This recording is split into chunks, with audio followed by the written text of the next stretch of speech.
ओम नमो भगवते वासुदेवाय।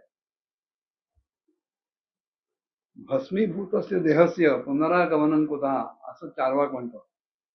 यावत जीवेत सुखं जीवेत रणं कृत्वा घृतं पिबेत. काही नाही, जोपर्यंत आपण जिवंत आहोत ना तोपर्यंत अगदी कर्ज करून सुद्धा तूप प्यायला हरकत नाही.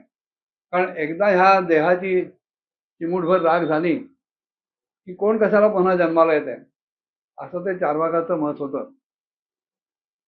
अशा प्रकारचे जे पाखंडी असतात ना की जे दुसऱ्यांना सन्मार्गावरनं परावृत्त करतात आणि कुमार्गाकडे लावतात, हे पाखंडी, हे दुर्जन स्वतःच कुठे ना कुठेतरी धोका खाल्लेले असतात, स्वतःच कुठेतरी फसलेले असतात. पण आपण जसे फसलेले आहोत तसंच इतरांनी सुद्धा फसावं, मला जे दुःख झालंय तसंच इतरांनाही ते दुःख व्हावं, अशी जी दुर्वासना असते त्या दुर्वासनेमुळं हे लोक इतरांना आपल्या कह्यात घेण्याचा प्रयत्न करतात. आणि मग असे जीव तेही त्यांच्या गोड गोड बोलण्याला भुलतात आणि मग दुःखसागरात कटांगळ्या खात बसतात. पण अशा वेळेला जे सदाचरणी, वेदज्ञ, धर्मशास्त्र जाणणारे ब्राह्मण आहेत, जाणते आहेत, संत सत्पुरुष आहेत, त्यांचा आश्रय घ्यावा असं की ह्या लोकांना सुचत नाही, वाटत नाही. आहार, निद्रा, भय आणि मैथून हे सामान्य पशूंना सुद्धा स्वीकारावं लागतं. अशा ह्या पाखंडी माणसांच्या कह्यात गेलेली माणसं हे असं पशुजीवन जगत असतात. त्यांच्या ठिकाणी धर्माचा विचार नसतो, सदसद विवेक नसतो. आणि मग वेदोक्त आचाराला अनुकूल असल्याची जी शुद्धी असते, मानसिक शुद्धी, ती नसल्यामुळं कर्मशून्य अशा शूद्राचे शूद्र चांडाल योनीमध्ये सुद्धा ते भरकटत जातात की जिथे फक्त वानरांसारखा स्वैराचारच उपलब्ध असतो. मतयो यत्र गच्छन्ति तत्र गच्छन्ति वानराः, शास्त्राणी यत्र गच्छन्ति तत्र गच्छन्ति वै नराः. माकडं, वानरं ही आज एका फांदीवर, उद्या दुसऱ्या फांदीवर, क्षणात पुढच्या फांदीवर असा स्वैर संचार करत असतात. पण जे नर आहेत, माणूस आहेत, ते मात्र धर्मशास्त्र, वेदशास्त्र जे सांगतं त्याप्रमाणेच आचरण करतात. पण ह्या पाखंड्यांच्या नादाला लागून विवेक हरवून बसलेली माणसं या वानरांसारखा स्वैर संचार करतात, स्वैर वर्तन करतात. आणि असं जीवन कंटताना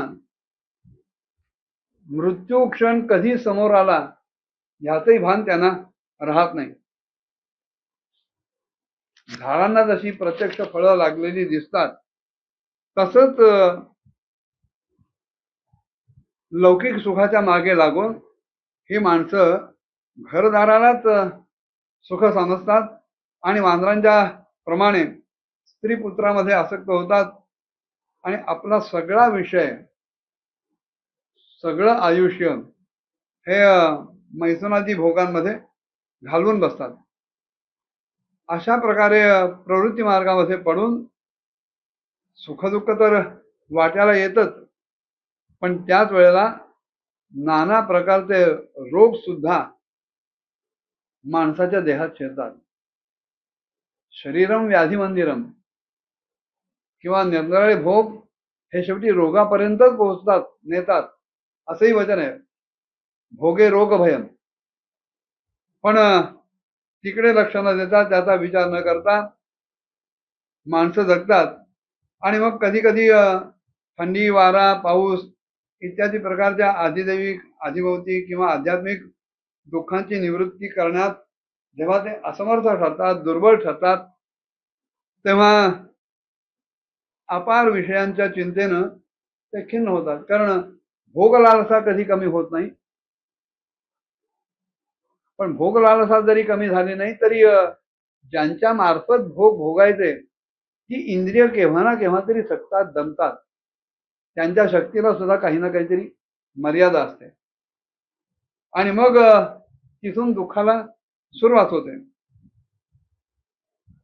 काही वेळेला आपसात क्रय विक्रय किंवा अन्य काही व्यवहार व्यापार करताना अत्यंत कृपण राहून, कंजूष राहून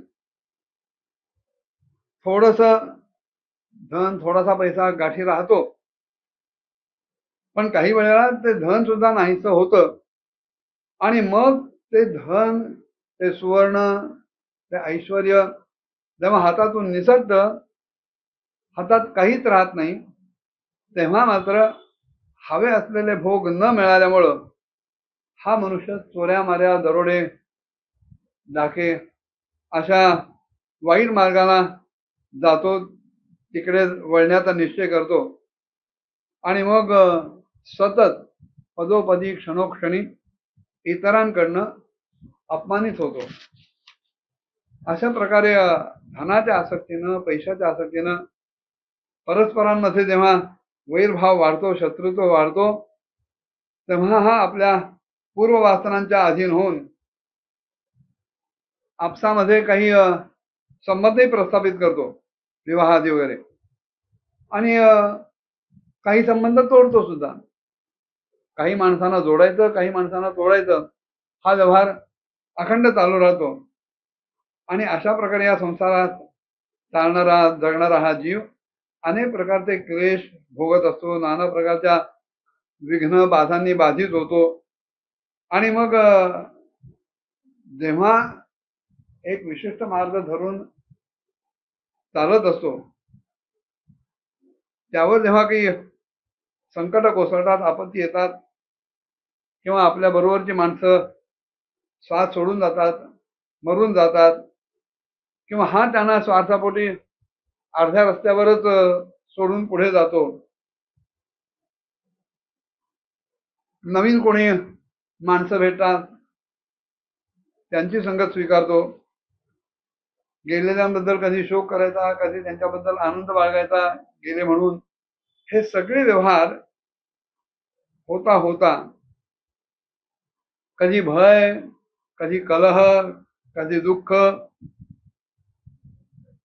ह्या सगळ्यातून तो मनुष्य अतिशय त्रस्त होतो.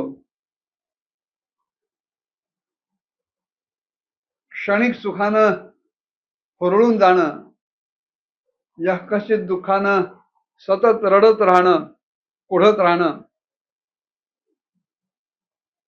हे सगळं चालू असतं. पण हे सगळं चालू असताना सुद्धा आपण भगवंताची काहीतरी उपासना करावी, इकडे काही ह्या जीवाची, त्या माणसाची प्रवृत्ती होत नाही. एवढंच काय, सामान्य माणसं तर परमात्म्यापर्यंत पोहोचत नाहीत, पण योगशास्त्राची सुद्धा तिथपर्यंत गती नाही. ते जर अर्धवट सोडून दिलं तर उलट त्याचा त्रासच आहे. परमात्म्यापर्यंत जाणारी फक्त माणसांची एकच जात आहे आणि ती म्हणजे निवृत्तीपरायण असलेले, स्वतः संयत असलेले मुनिजन, भगवंताचे असीम भक्त, की ज्यांनी सर्व संग परित्याग केलेला आहे. अशी जी महात्मा मंडळी असतात ती लिंग, चिन्ह, वेशभूषा, लिंगदेह, बाह्य चिन्ह या सगळ्यांचा तिरस्कार करतात, त्यांच्याबद्दल पूर्ण उदासीन असतात, त्यांची पूर्ण उपेक्षा करतात आणि सर्वत्र हिंडत असतात, कारण त्यांच्या ठिकाणी केवळ भगवत भक्ती एवढाच विषय राहिलेला असतो. पण अशांचा जर संघ घेतला तर जीव निश्चित भगवंताकडे पोहोचू शकतो. महाभारतात एका ठिकाणी त्यांनी म्हटलं आहे, संघ सर्वात मनात त्याज्या नचेत शक्तुंच शक्यते सच सत्सु विधातव्या संत संघाचे भेषजम. कुठलाही संघ विषयांचा, माणसांचा हा केव्हाही वाईटच आहे, कारण तो संघ क्वचित केव्हा तरी आपल्याला सुख देईल असं वाटतं, पण शेवटी अंततोगत्वा तो दुःखातच आपल्याला ढकलतो. तेव्हा संघ हा टाकावाच, कोणाही बद्दल आसक्ती बाळगूच नये. पण आसक्ती बाळगायचीच असेल तर माणसाने संतांबद्दल आसक्ती बाळगावी. ह्या भवरोगाचं, ह्या भवाटवीतून सुखरूपपणे बाहेर पडण्याचं एकच औषध आहे, ते म्हणजे संतांचा संग. कारण अमृताई म्हणतात, शेवट करीसी गोड, करीती गोड. संत हे जीवाचा शेवट अतिशय गोड करतात, जीवाच्या जगण्याचं सार्थक करतात. तेव्हा असे जे की संत सत्पुरुष आहेत, तेवढेच फक्त भगवंतापर्यंत पोहोचू शकतात. अन्यथा इतर कोणालाही या संसाराच्या पार पलीकडे जाता येत नाही. पुढे सुद्धा काही गोष्टी शुकमहामुनींनी राजा परीक्षिताला सांगितल्या. त्या काय होत्या त्या पुढच्या भागात बघूया. ओम नमो भगवते वासुदेवाय.